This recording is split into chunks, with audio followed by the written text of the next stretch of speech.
the past 30 days, what challenges has the judiciary faced in these particular special sessions?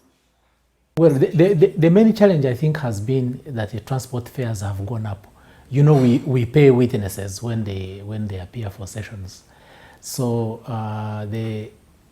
because of that, of course, the refund to witnesses has made it very difficult for us to complete some of the cases, because the amount of money, you know, is always fixed for we budgeted on the old transport fares.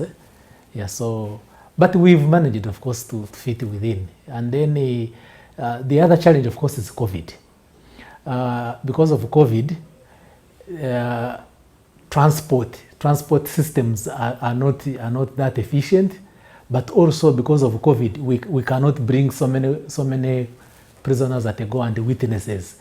So that means that you handle few per day, and yet you have limited number of days. That has also been one of the biggest challenges. And then for the old cases, the witnesses sometimes don't usually turn up. And the reason is simple, that if a child was defiled when she was 12, and you handle the case after 6 years, she's already possibly 18 and maybe married. So she's not going to come from the husband's home to come and testify that she was defiled. So, and then some of them relocate. Like if they were in town, you may find they were like in a slum, a Muzigo, and then all of a sudden, you know, because the case has taken long, then they relocate to another place. But you're bringing in. Let's talk about the evidence bit and how this is being accorded in terms of consideration in the deliberations during these sessions. The evidence, no, you see, as long as, of course, when the case takes long, there is room for you know, the witnesses to forget some of the events. Sometimes they can, you know, mix up the dates because time has passed. But by and large, I think someone who saw the event will at least be remembering the basic, the main events. Someone can forget the details, and we always understand when we are making judgments. If someone mixed up the dates, we call those minor contradictions, and we still go ahead and convict. So I don't think really that because a case has taken longer that we'll get a challenge of evidence. The only challenge we'll get is that witnesses may not be there, or that some of the witnesses, their status may have changed. Yeah, so it is true, those old cases, in most cases, the evidence may be dropped because the people are not willing to testify.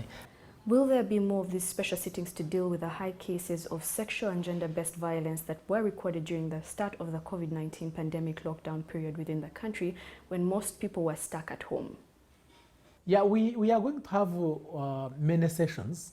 In fact, there has been a debate as to whether we shouldn't prioritize new cases, given that those we are likely to get, you know, convictions in those cases than the old ones. It has been a debate we have been toying with.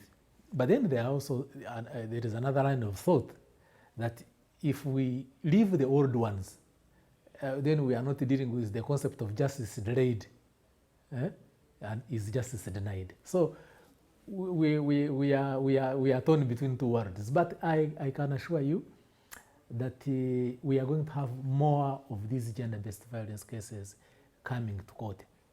After this, I'm sure we are going to have another session, and our objective is to ensure that we reach that level where we can have a gender-based violence case committed, let's say today, and maybe in that very month we are hearing the case. That's what we are aiming at with our development partners, and I think that is achievable if we become consistent the way we have been handling these cases.